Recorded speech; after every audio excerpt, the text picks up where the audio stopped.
मैं प्रेम प्रभात, assistant professor, Sher Shah college. आज मैं भू राजस्व की रैयतबारी व्यवस्था एवं महालबारी व्यवस्था के बारे में बात करेंगे। यह टॉपिक बीए तृतीय वर्ष के छात्रों के लिए है।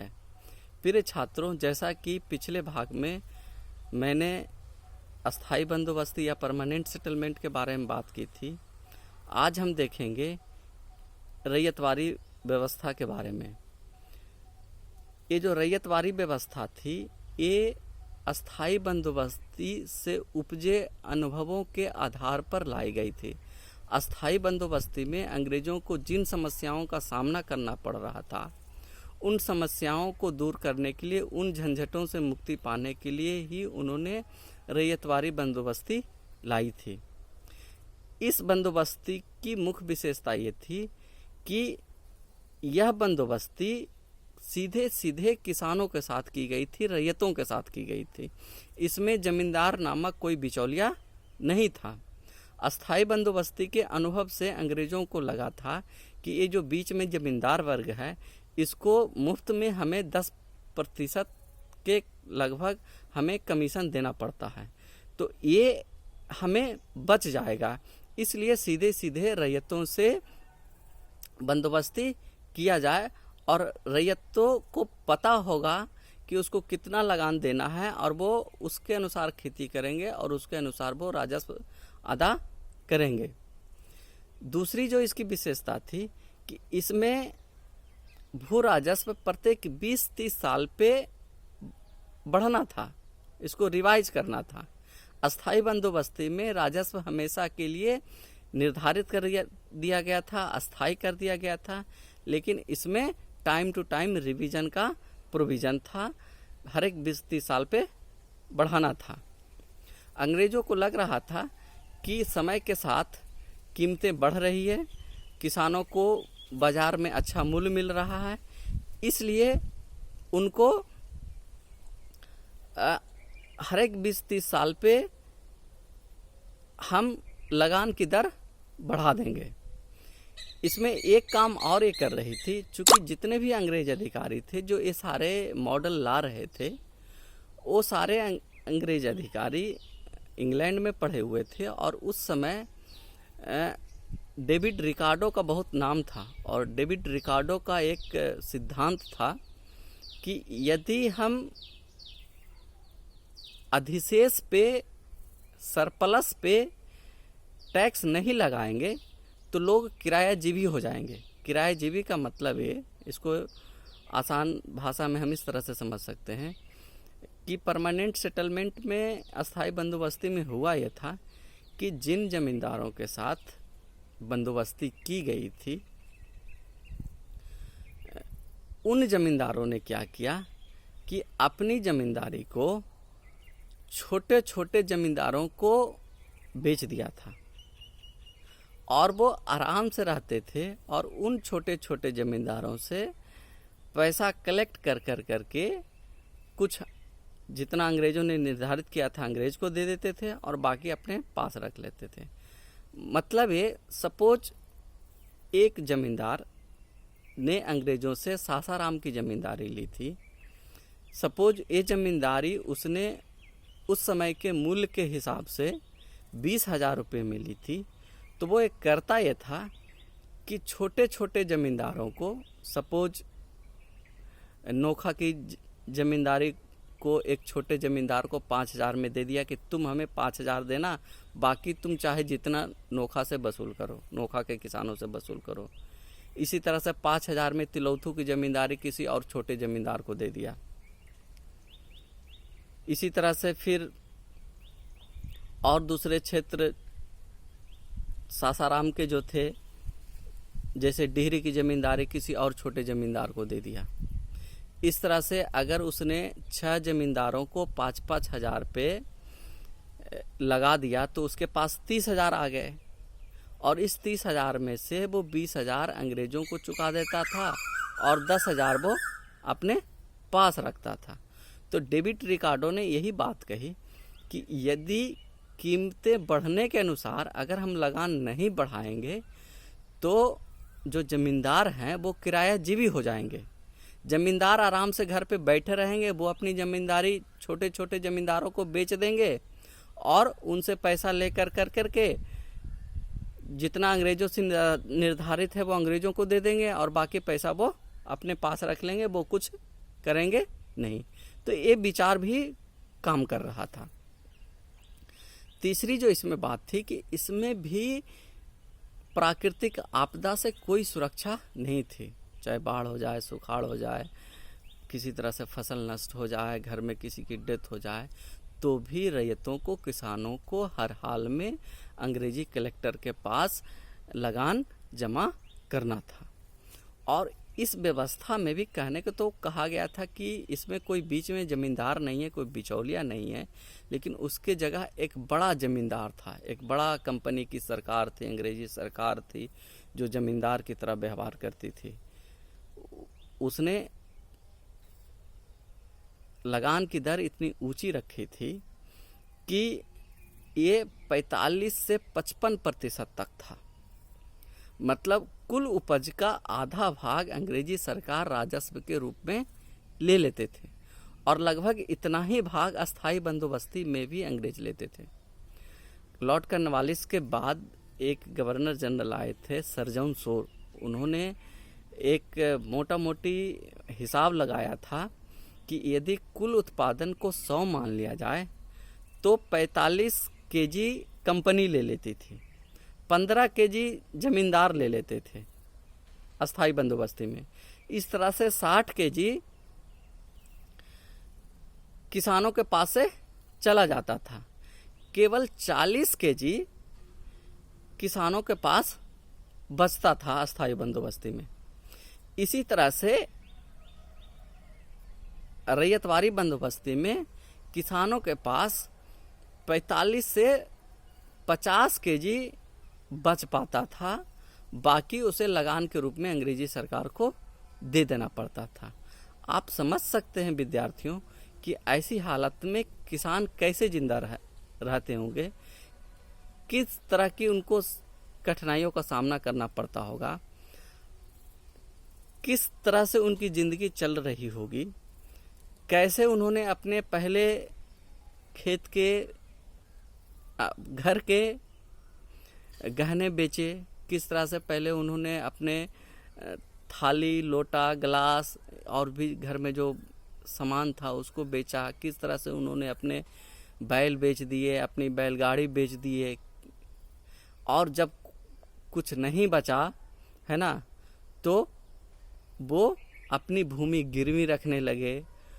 गिरवी को भी उसको वो चुका नहीं पाए तो वो उस खेत को बेचने लगे और खेत मजदूर बनने लगे, मजदूरी करने लगे। तो भारत के ग्रामीण परिदृश्य को जब हम देखते हैं तो बहुत ही दारुण दशा का पता चलता है कि उस समय लगातार अकाल पड़ रहा है, लगातार किसान विद्रोह हो रहे हैं। खास कर के बंगाल में अस्थाई बंदोबस्ती के दौरान और बम्बई और मद्रास प्रेसिडेंसी में रैयतवारी बंदोबस्ती के दौरान अहमदनगर के एरिया में एक बहुत बड़ा विद्रोह हुआ था, जिसको डेक्कन राइट्स, दक्कन दंगा के नाम से हम लोग जानते हैं। यही नहीं, किसानों की समस्या के लिए अंग्रेजी सरकार जमींदार के साथ साथ जो उस क्षेत्र के सूदखोर थे, जो महाजन थे, जो मनी लेंडर का काम करते थे, जो उधार पैसा देते थे, उन लोगों का भी बहुत बड़ा हाथ था। किसानों की सारी संपत्ति, सारी ज़मीनें, घर के सारे गहने जेवर, घर के सारे कीमती सामान इन सूदखोरों, इन महाजनों के पास चली गई थी। इस रैयतवारी व्यवस्था में कहने को तो रैयतों के साथ बंदोबस्ती की गई थी। कहा तो ये गया था कि ये भारतीय पद्धति है, जिस पद्धति को भारतीय किसान हमेशा से मानते आए हैं, उसका पालन करते आए हैं, लेकिन इसमें राजस्व इतना ज़्यादा था कि किसान इसको बर्दाश्त नहीं कर पा रहे थे। फिर इसके बाद और जो नए क्षेत्र जीते, उसमें अंग्रेज़ों ने एक नई पद्धति, एक नया मॉडल लाया, उसको महलवारी प्रथा कहते हैं, महलवारी बंदोबस्ती कहते हैं। यह बंदोबस्ती पंजाब में गंगा यमुना के दोआब के पश्चिमोत्तर भाग में और दूसरे क्षेत्रों में, मध्य भारत के दूसरे क्षेत्रों में लागू किया गया था। ये भी अस्थाई बंदोबस्ती और रैयतबारी बंदोबस्ती की ही तरह था। इसका नाम थोड़ा सा अलग था, इसके फीचर्स में थोड़ा सा अंतर था। इसमें जो बंदोबस्ती की गई थी सीधे किसानों के साथ ना कर करके ग्राम समुदाय के साथ की गई थी, उन लोगों के साथ की गई थी जो उस क्षेत्र के मुखिया होने का, उस क्षेत्र के प्रभावशाली लोग होने का दावा करते थे। उस क्षेत्र के ग्राम समूहों, जिसको महाल कहते थे, उनके साथ की गई थी, इसलिए इसको महलवारी प्रथा कहते हैं। इसमें भी रेवेन्यू रेट्स, राजस्व की दर हर एक 20-30 साल पे बढ़ाई जानी थी। इसमें भी कोई अस्थाई तौर पे फिक्स नहीं किया गया था और इसमें भी राजस्व की दर बहुत ऊंची थी और इतनी ऊंची थी कि किसान शायद ही उसको कुछ अधिशेष सरप्लस बच पाता था अगले साल के लिए, जिसको खा कर करके वो आराम से रह सके। उसको हर एक साल हाड़ तोड़ मेहनत करनी थी ताकि वो जिंदा रह सके, खेत पे काम कर सके और अगले साल के लिए तैयारी कर सके। इसमें भी प्राकृतिक आपदा से कोई सुरक्षा नहीं थी। फसल हो या ना हो, अंग्रेजों को राजस्व देना था। अंग्रेजों की इन भू राजस्व नीतियों से पूरा ग्रामीण समुदाय, पूरी ग्रामीण व्यवस्था चरमरा उठी। अंग्रेजों ने जो ये व्यवस्था की थी भू राजस्व की, इतनी ऊंची लगान की जो व्यवस्था की थी और जिस कठोरता से इसकी वसूली की थी, वो भारत में पहले कभी देखा नहीं गया था। होता ये था कि जो डिस्ट्रिक्ट कलेक्टर होते थे वो अपने ऊंचे अधिकारियों की नज़र में बड़ा से बड़ा बनने के लिए बहुत कड़ाई से वसूली करते थे, मार पीट कर करके वसूली करते थे और किसानों को लगता था कि किसी तरह से कर्ज लेकर के, खेत गिरवी रख करके, गहना बेच कर करके पहले हम लगान दे दें, तब चैन की ज़िंदगी कुछ मिले। तो जो डिस्ट्रिक्ट कलेक्टर होते थे उनको ऊपर से भी दबाव होता था कि अगर जिस ज़िले में निर्धारित वसूली नहीं हुई, वहाँ के कलेक्टर को, है ना, वहाँ के भू समाहर्ता को दंडित किया जाएगा, उनको जिम्मेदार माना जाएगा। इस तरह से हम देखते हैं कि जिन क्षेत्रों में, भारत के जिन क्षेत्रों में आज तक गरीबी नहीं थी, जो क्षेत्र आत्मनिर्भर थे, जो गांव खुशहाल थे, अंग्रेजों के काल में वो अकाल के शिकार हो गए, अकाल के केंद्र बढ़ गए। पूरे बंगाल में एकदम लगातार अकाल आ रहा है, किसान विद्रोह हो रहे हैं, लोग खेत छोड़ कर करके किसान भाग रहे हैं। ऐसी दशा पहले कभी देखने को नहीं मिली थी।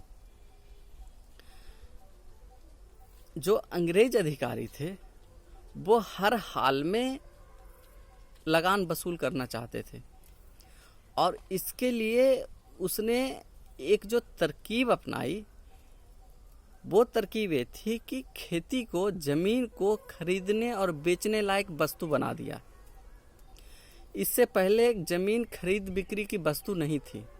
ज़मीन ऐसी कोई चीज़ नहीं थी जिसको हस्तांतरित किया जा सके। लेकिन अंग्रेज़ों ने भू राजस्व लेने को निश्चित करने के लिए, उसको निश्चित समय पे भू राजस्व मिलता रहे, अगर किसान के पास ना रहे तो वो इसी ज़मीन को बेच करके भू राजस्व दे, इस ज़मीन को गिरवी रख करके भू राजस्व दे।